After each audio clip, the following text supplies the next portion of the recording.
Hello friend, welcome to my YouTube channel technical question hub. मैं हूं आलोक रंजन और मैं लेकर आया हूं 20 डिफरेंस 20 ऐसे डिफरेंट जो है गैस टरबाइन और जो है स्टीम टरबाइन में है। तो कौन कौन से वो डिफरेंस हैं गैस टरबाइन में और स्टीम टरबाइन में, वो सब हम देखेंगे। इस साइड में मैंने जो है गैस टरबाइन का जो है लेके चला है, उसका अपोजिट हमारा स्टीम टरबाइन हो जाएगा।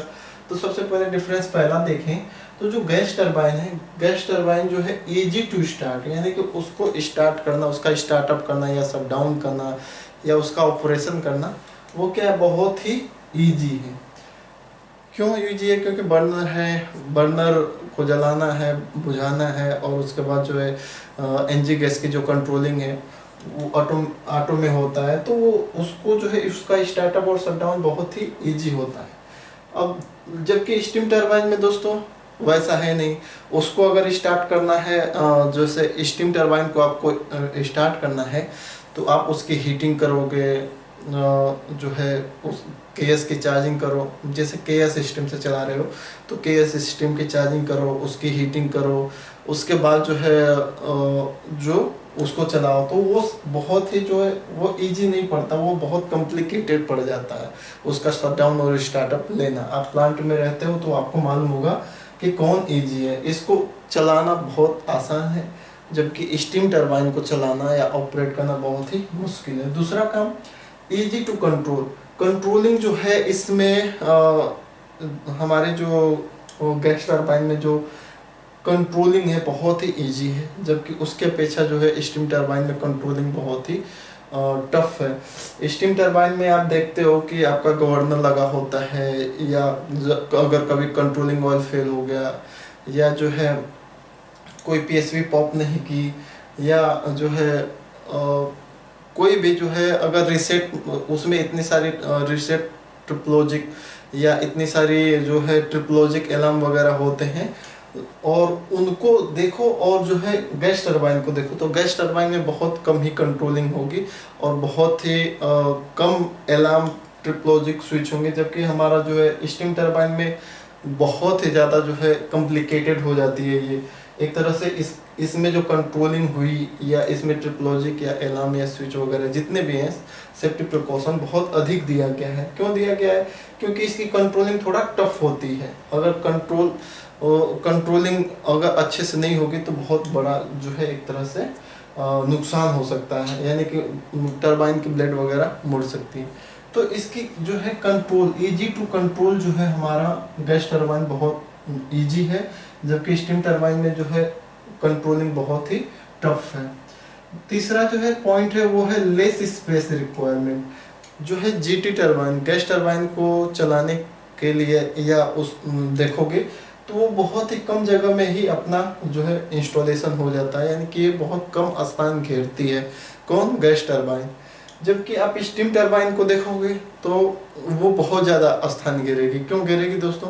अगर जैसे आपको CO2 जो है कंप्रेसर की अगर टरबाइन की हम बात करें तो उसके लिए जो है ओवरहेड टैंक बनाओ, लुब्रिकेटिंग का अलग सिस्टम, और उसके बाद सरफेस कंडेंसर का अलग स्पेस, ओवरहेड टैंक का अलग स्पेस, उसके बाद पूरी लाइनों का जो है लाइनें इतनी जगह घेर लेती हैं, लुब्रिकेटिंग सिस्टम हुआ, या जो कूलिंग वाटर सिस्टम है, सबसे वाले जितने भी हमारे कूलिंग सिस्टम है कंडेंसरों में, या जो है लुब्रिकेटिंग ऑयल की कूलिंग वगैरह, तो ये सब बहुत ज़्यादा स्थान घेरते हैं। जबकि इसमें देखोगे जीटी में तो वो बहुत कम स्थान घेरेगी। चौथा पॉइंट है हमारे कि इंस्टॉलेशन कॉस्टलेस। इसमें जो है अगर इंस्टॉल करना है तो इंस्टॉल करने के जो कॉस्ट है वो बहुत कम है, जबकि इसमें जो है स्टीम टरबाइन में ज़्यादा है। नेक्स्ट है हमारा इंडिपेंडेंट ऑफ वाटर। जो गैस टरबाइन है वो वाटर पे डिपेंड नहीं करती, वो उसके लिए जो है सरफेस कंडेंसर तो इसमें लगा नहीं है कि वहाँ पे आप जो है वाटर यूज़ करोगे, या जो है इसमें बहुत ही कम लुब्रिकेटिंग, जैसे जैसे अगर हम स्टीम टरबाइन की बात करें तो उसमें जो है ढेर सारे जो हीट एक्सचेंजर हैं जहाँ पे कूलिंग के लिए वाटर चाहिए। आफ्टर कूलर हुआ या प्रीवियस कूलर हुआ, जितने भी हैं सब वहाँ पे मैक्सिमम पानी की ज़रूरत है स्टीम टरबाइन में। लेकिन जो है गैस टरबाइन में जो है बहुत कम ही वाटर का कंजप्शन होता है, और ये वाटर पे इंडिपेंडेंट है। इंडिपेंडेंट पूरी तरह से नहीं कर सकते, लेकिन इसमें वाटर जो है बहुत कम यूज होता है। नेक्स्ट है हमारा इसकी साइकिल जो है, इसकी साइकिल दोस्तों ब्रेटन साइकिल पे ये वर्क करती है, जबकि हमारे स्टीम टरबाइन जो है वो रैंकाइन साइकिल पे वर्क करती है। नेक्स्ट है हमारा हॉट गैस टेम्परेचर। जो गैस टरबाइन है उसमें हॉट गैस टेम्परेचर लगभग 1000 से 1500 डिग्री तक पहुंच जाता है, लेकिन जो है स्टीम टरबाइन है, स्टीम टरबाइन में 1000 से 1500 टेम्परेचर नहीं कभी रीच कर पाता। अगर करेगा तो वो बहुत ही सुपर हीटेड स्टीम बनेगी तभी करेगा। उसके लिए जो है हाई प्रेशर की लाइन लगानी पड़ेगी, हाई प्रेशर के सारे जो है पूरी डिजाइनिंग करनी पड़ेगी। तो इसमें हॉट गैस का टेम्परेचर 1500 डिग्री के आसपास पहुंच जाता है, जबकि इसमें नहीं पहुंचता अमूमन जितना हम देखें तो। उसके बाद गैस टरबाइन की एक जो है खास बात ये है निगेटिव इम्पैक्ट की, इसमें जो है एयर पोल्यूशन की प्रॉब्लम ज़्यादा होती है, क्योंकि आप जानते हो कि जो गैस टरबाइन का एग्जॉस्ट है वो चिमनी के थ्रू एटमॉस्फेयर में जाएगा, तो वहाँ पे जो है नॉक्स सॉक्स की प्रॉब्लम होते हैं, नाइट्रस ऑक्साइड वगैरह रिलीज होते हैं, तो वो एक तरह से पोल्यूशन क्रिएट करता है। जबकि स्टीम टरबाइन में ऐसा कुछ नहीं है, उसमें जो है स्टीम ही यूज है, वहाँ पे तो कहीं भी किसी प्रकार की पोल्यूशन नहीं है। नेक्स्ट है हमारा रनिंग कॉस्ट की बात करें तो रनिंग कॉस्ट जो है गैस टरबाइन की बहुत कम है, और जो है अगर इसके देखें तो स्टीम टरबाइन की रनिंग कॉस्ट ज़्यादा आएगी। क्यों आएगी? क्योंकि उसमें जितनी भी लुब्रिकेटिंग में सबसे ज़्यादा कंजप्शन होता है, जो कंट्रोलिंग ऑयल हुआ और जो है मैकेनिकल सील को जो या बियरिंग को जो जाता है ल्यूब ऑयल वगैरह सिस्टम, और पानी का कंजप्शन बहुत ज़्यादा है, तो इस तरह से हमारा जो है उसकी रनिंग कॉस्ट अधिक होती है। नेक्स्ट है कि टरबाइन ब्लेड नॉट डैमेज, जो फाउलिंग या इसके ये कह रहा है कि जैसे स्टीम टरबाइन में क्या होता है कि उसकी ब्लेड में जो है सिलिका का डिपोजिशन हो जाता है, तो वहाँ पे पिटिंग कोरोजन हो जाता है, इरोजन हो जाता है, या बहुत सारी स्केलिंग हो जाती है उसकी ब्लेड की। तो गैस टरबाइन में ऐसा नहीं होता, गैस ही जाएगी, गैस ही ब्लेड को मूव करेगी, तो उसमें कहीं भी पिटिंग कोरोजन हुआ, स्केलिंग हुआ या फाउलिंग हुआ वो नहीं होगा। तो ये भी एक तरह से ब्लेड की बात करें तो ब्लेड की लाइफ जो है गैस टरबाइन में थोड़ा बढ़ जाती है। नेक्स्ट है कि chimney required for flue gas emission. Flue gas जो है, फ्लू गैस है जो फाइनल एग्जॉस्ट होता है वेस्ट हीट बॉयलर्स से और इकोनोमाइजर से होते हुए जो एग्जॉस्ट जाता है चिमनी को, तो वहाँ पे जो है गैस टरबाइन अगर आप लगाओगे तो चिमनी की ज़रूरत पड़ेगी 100%, लेकिन इसमें जो है चिमनी की ज़रूरत जो है स्टीम टरबाइन में नहीं पड़ेगी। नेक्स्ट है हमारा मेंटेनेंस कॉस्ट। मेंटेनेंस कॉस्ट जो है जीटी की बहुत कम आती है, जबकि स्टीम टरबाइन की अधिक आती है। Pressure less in line, line में जो प्रेशर होता है गैस टरबाइन के जितने भी लाइन में है उसमें प्रेशर अमूमन जो है एक तरह से कम ही होता है, क्योंकि ये कांस्टेंट प्रेशर पे वर्क करते हैं। आपने मेरी पिछली वीडियो जो है देखा हो तो आपको पता होगा कि गैस टरबाइन क्या है, कैसे वर्क करते हैं, कैसे यूज करते हैं, तो उसमें आपको पूरा समझाया हूँ कि कैसे जो है कंबसन चेम्बर के बाद बहुत ही कम ही, ज़्यादा प्रेशर तो होता नहीं है, उतने से ही वो ब्लेड को घुमाती है। Second stage, first stage second stage के बाद जो जाती है तो जो स्टीम बनाती है सर्विस जो है एक तरह से एचएस जो स्टीम बनाती है, तो उसमें सारी लाइनों का उतना प्रेशर नहीं रहता, लेकिन इसमें टेम्परेचर ज़्यादा होता है। गैस टरबाइन में प्रेशर तो ज़्यादा नहीं है लेकिन टेम्परेचर ज़्यादा होता है, जबकि स्टीम टरबाइन में आप जानते हो कि जैसे आपको प्रेशर अगर जो है टेम्परेचर अगर वहाँ पे, इसमें गैस टरबाइन में 1000 डिग्री टेम्परेचर होता है, जो है कंबसन चेम्बर से जो गैस जाती है उसका 1000 डिग्री टेम्परेचर होता है, लेकिन प्रेशर क्या होता है वही 8 से 9 केजी के आसपास ही रहता है।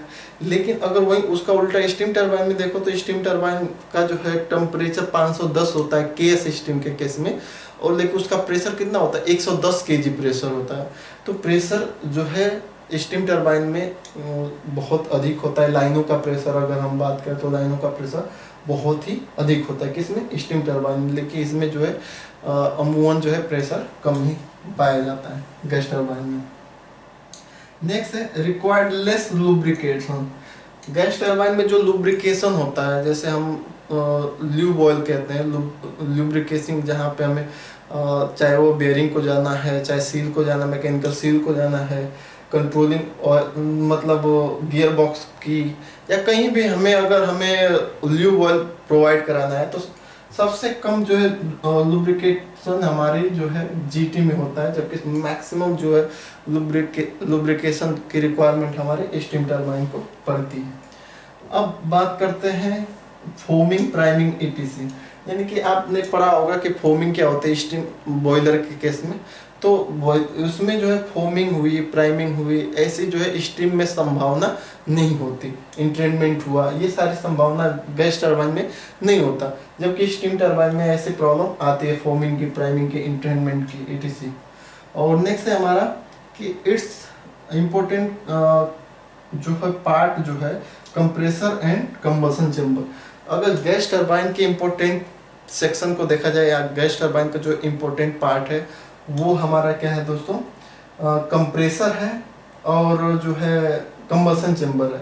जबकि स्टीम टरबाइन का अगर हम सबसे ज़्यादा पार्ट, इम्पोर्टेंट पार्ट देखें तो इसमें जो है steam boiler and boiler accessories जो है एक तरह से इम्पोर्टेंट पार्ट है स्टीम टरबाइन के।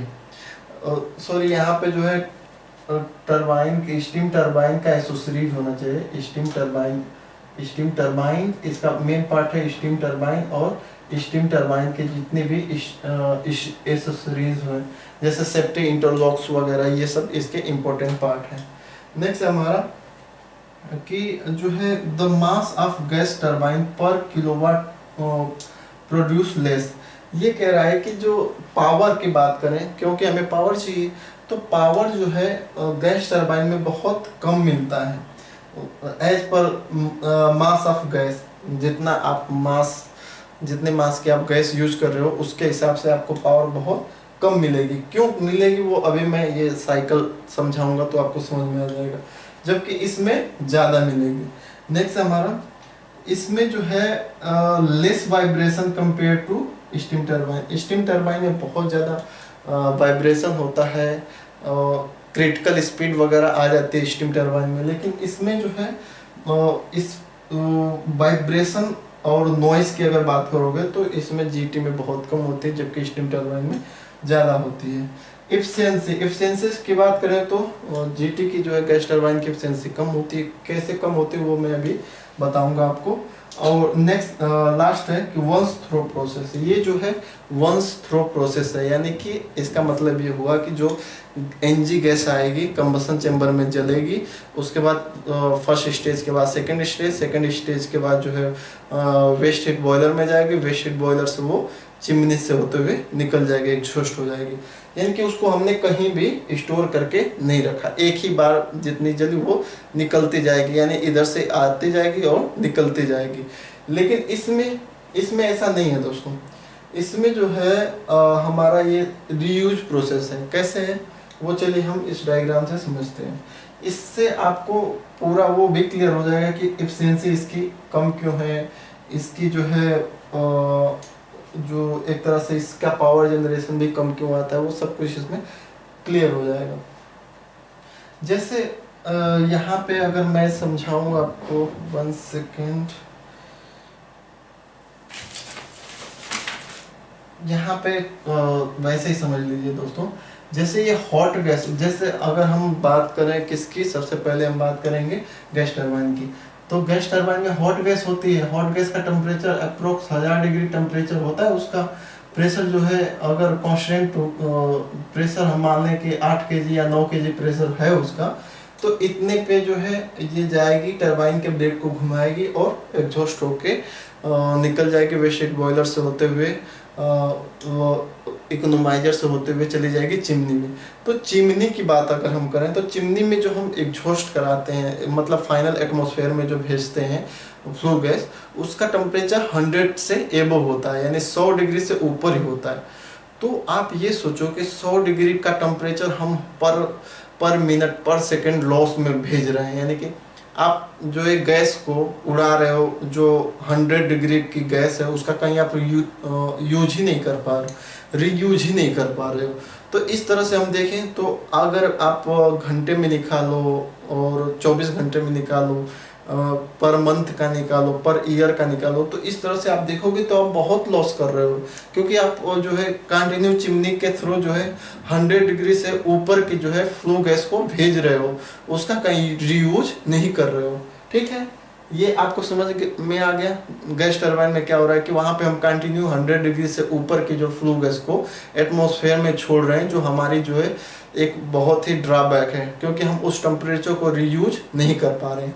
लेकिन अगर हम स्टीम टरबाइन की बात करें तो स्टीम टरबाइन में क्या हो रहा है, सबसे पहले अगर हम बात करें तो बॉयलर है, बॉयलर में हमने क्या किया, 100% फ्यूल दिया, और 100% फ्यूल दिया तो वो जो है बॉयलर स्टीम जनरेट किया, केएस स्टीम जनरेट किया। सर्विस बॉयलर है, वहाँ पे हमने सबसे पहले 100% जो फ्यूल दिया तो वो केएस स्टीम जनरेट किया, और उस स्टीम की अगर हम बात करें, जो केएस स्टीम है जो टरबाइन को चलाने जा रहा है, स्टीम टरबाइन को, तो वो केएस स्टीम जो है वो सब मान लीजिए कि 5% उसका लॉस हो गया। कहाँ पे, डिस्ट्रीब्यूशन में, मान लो लाइनों में जा रहा है, इधर उधर डिस्ट्रीब्यूट होके जा रहा है, तो 5% उसका लॉस हो गया। 2% लॉस मान लो कि वो कंडेंस हो गया या कहीं लीकेज हो गई केएस स्टीम, या कंडेंस हो जा रही है, तो उसका 2% लॉस मान लो। फिर भी जो है आपका जो है सपोज की बाकी जो है इसके 5×7 हमारा, यानी कि 93% तो हम यूज किए, 93% जो है हमने स्टीम टरबाइन को चलाने में यूज कर लिया। ये लॉस होते हुए भी हमने 93% जो है स्टीम का यूज हमने कर लिया स्टीम टरबाइन को चलाने में। अब स्टीम टरबाइन से जो है क्या होगा, स्टीम टरबाइन से जो निकलेगी स्टीम, वो जो है पहले केएस है, तो वो जो है उसका अगर एग्जॉस्ट होगा तो वो किस में कन्वर्ट होगी, अल्टीमेट जो है वो एमएस में कन्वर्ट होगी, या उसका लेट डाउन करा दो, क्वेंचिंग करा दो, तो अल्टीमेट उसका स्टीम बना लोगे, रीयूज कर लोगे, और फाइनली उसका फाइनली वो क्या होगी, वो कंडेंसी होगी, यानी कि जितनी स्टीम है वो टोटल क्या हो जाएगी, कंडेंस हो जाएगी, लिक्विफाई हो जाएगी, और लिक्विफाई होके वो स्टीम कंडेंसेट में स्टोर हम उसको कर लेंगे। हमने अभी क्या किया, टेम्परेचर का कहीं भी हमने जो है लॉस नहीं किया, जितने की गई, और उसको अल्टीमेट वो कंडेंस होके कंडेंसेट टैंक में आ गई, और फिर उसको हम क्या किए, बॉयलर फीड वाटर में उस कंडेंसेट को मिक्स करा दिए। अब बॉयलर फीड वाटर में जब जैसे हम मिक्स करा दिए, तो बॉयलर फीड वाटर का अमूमन टेम्परेचर कितना होता है, 30 डिग्री, और ये कंडेंसेट मिला दोगे तो उसका टेम्परेचर कितना हो जाएगा, 60 से 70 डिग्री। तो पहले 30 डिग्री का जाता था बॉयलर, तो उसको 100% फ्यूल लगते थे, तब वो जाके केएस स्टीम जनरेट करता था। अब जो है 70 डिग्री का जो है बॉयलर फीड वाटर बॉयलर में जाएगा, तो वहाँ पे 100% फ्यूल नहीं लगेगा, वहाँ पे कितना लगेगा, 70% के आसपास फ्यूल लगेगा, क्योंकि 100% तो 30 डिग्री के पानी को, बॉयलर फीड वाटर को 30 डिग्री को केएस स्टीम में बना रहा था। अब आपने पूरा का पूरा कहीं भी टेम्परेचर का लॉस नहीं किया, पूरा कंडेंस करा के स्टीम को कई स्टोपों में कई तरह से रीयूज करने के बाद उसको अल्टीमेट स्टीम कंडेंसेट बनाए, उसको बॉयलर फीड वाटर में मिक्स किया और उसका टेम्परेचर बढ़ा दिया। तो अब ये जो है फ्यूल जो लेगा वो 100% नहीं लेगा, अब वो लगभग 70% फ्यूल में ही जो है केएस स्टीम को जनरेट कर देगा। तो इस तरह से अगर हम देखें तो 100 - 70 यानी कि 30% की हमारी फ्यूल सेविंग हो रही है। किसकी वजह से, कि हमने जो है स्टीम का टेम्परेचर कहीं भी लॉस नहीं होने दिया, उसको पूरी तरह से रीयूज कर लिया। जबकि यहाँ पे क्या था, हॉट गैस जो है आती है, हॉट गैस आके जो है बॉयलर, वेस्ट हीट बॉयलर में जाती है, वहाँ पे थोड़ा उसका रीयूज हो जाता है, इकोनोमाइजर में रीयूज होने के बाद अल्टीमेट चिमनी से वो निकल जाती है। तो चिमनी में उसका कंटिन्यू लॉस कितना हो रहा है, 100 डिग्री टेम्परेचर से ऊपर की, 100 डिग्री टेम्परेचर के ऊपर की जो आप फ्लू गैस एटमॉस्फेयर में छोड़ रहे हो, तो वो लॉस ही है ना। हमें जो है स्टीम को टेम्परेचर को रीयूज करना है, लेकिन वो नहीं हो पा रहा है, क्योंकि उतना उसका टेम्परेचर चाहिए तभी वो चिमनी से ऊपर उठेगी, तो उसका रीयूज आप नहीं कर पा रहे हो, वही लॉस में जा रहा है। इसी वजह से इसकी एफिशिएंसी जो है लॉस होती है। जबकि इसका पूरा का पूरा रीयूज कर रहे हो, उसका टेम्परेचर जहाँ भी जाए उस अल्टीमेट वो कंडेंस होगा, उसका टेम्परेचर कंडेंसेट से बॉयलर फीड वाटर को गर्म करके मिक्स करके फिर बॉयलर में भेज दोगे तो ये फ्यूल जो है कंजप्शन थोड़ा कम कर देगा और पूरा का पूरा आप टेम्परेचर का यूज कर ले रहे हो। आपने कहीं भी वेंट कुछ नहीं किया, पूरा का पूरा 100% जो है रीयूज कर लिया, तो जिसकी वजह से आप क्या किए कि इसकी एफिशिएंसी बढ़ा दिए और ये टोटल जो है रीयूज प्रोसेस भी इस तरह से हो जाएगी। तो आपको समझ में आ गया होगा अल्टीमेट के क्या है दोनों में डिफरेंट। और लास्ट जो है अगर हम बात करें कि यूजेस पे स्टीम टरबाइन का कहाँ यूज होता है, तो स्टीम टरबाइन का यूज जो है एक तरह से वहाँ पे यूज होता है जहाँ पे वाटर बहुत इजीली अवेलेबल है, वाटर की अवेलेबिलिटी बहुत ही ज़्यादा है। और गैस टरबाइन की बात करें तो गैस टरबाइन कहाँ पे यूज होते हैं, जहाँ पे जो है गैस ज़्यादा अवेलेबल है। जैसे जितनी भी गल्फ कंट्री है, गल्फ कंट्री में है मैक्सिमम पेट्रोलियम रिफाइनरी वगैरह है, वहाँ पे एनजी बहुत ही ईजी अवेलेबल है, तो वहाँ पे मैक्सिमम जो है गैस टरबाइन यूज होते हैं। जबकि इंडिया में अपने तेल वेल के कुएँ तो है नहीं, पेट्रोलियम वगैरह तो है नहीं, यहाँ पे क्या है पानी बहुत पर्याप्त मात्रा में है, तो इसलिए हम पानी से ही स्टीम बना लेते हैं। तो एक यूजेज भी बता सकते हो। और दूसरा गैस टरबाइन का यूज कहाँ करेंगे, जहाँ पे हमें जैसे जितनी भी फर्टिलाइजर इंडस्ट्री है जहाँ पे हमें यूरिया बनाना है, तो यूरिया बनाने के लिए आपको CO2 चाहिए। CO2 हम किससे मिलता है, हमें एनजी से मिलता है। एनजी से ही जो है अमोनिया बनाने के लिए जो है एनजी अमोनिया बनाने के लिए जो N2 है नाइट्रोजन है वो तो एटमॉस्फेयर से ले लोगे। हाइड्रोजन है, हाइड्रोजन कहाँ से लोगे, हाइड्रोजन तो उसकी हाइड्रोक्रैकिंग करनी पड़ेगी, तो वो भी एनजी से आप यूज करोगे। तो जहाँ पे फर्टिलाइजर इंडस्ट्री है, जहाँ पे आपको जो है अमोनिया बनाना हो या CO2 बनाना हो यूरिया बनाने के लिए, तो वहाँ भी आप जो है आप एक तरह से एनजी गैस का यूज करोगे। और एनजी गैस से ही तो हमारी एक तरह से क्या चलेगा, गैस टरबाइन जो चलेगी। गैस टरबाइन में मेन जो गैस है वो क्या है, एनजी गैस ही है। तो एनजी गैस यानी गैस टरबाइन का यूज आप फर्टिलाइजर इंडस्ट्री में मैक्सिमम करोगे। और वहाँ पे जहाँ पे एनजी गैस बहुत ही ज़्यादा अवेलेबल है वहाँ पे भी गैस टरबाइन का यूज होगा, क्योंकि गल्फ कंट्री वगैरह में तो पानी की बहुत कमी है, पानी की बहुत किल्लत है, तो वहाँ पे कहाँ से आप स्टीम टरबाइन का यूज कर सकते हो, तो वहाँ पे मिनिमम होती है। मैंने पूछा था अपने दोस्त से कि तुम्हारे यहाँ टरबाइन सबसे ज़्यादा किस टाइप के, तो उसने बताया था कि हमारे यहाँ तो गैस टरबाइन बहुत ज़्यादा है और स्टीम टरबाइन है लेकिन बहुत ही कम है। तो एक तरह से ये पूरा क्लियर हो गया होगा आपको, यूजेज भी बता दिया, क्या क्या डिफरेंट है वो भी बता दिया, एफिशिएंसी कम क्यों है ज़्यादा क्यों है वो भी बता दिया। अगर इसमें से कोई और पॉइंट छूट रहा है तो कमेंट बॉक्स में लिखिए। Thanks for watching. जय हिंद।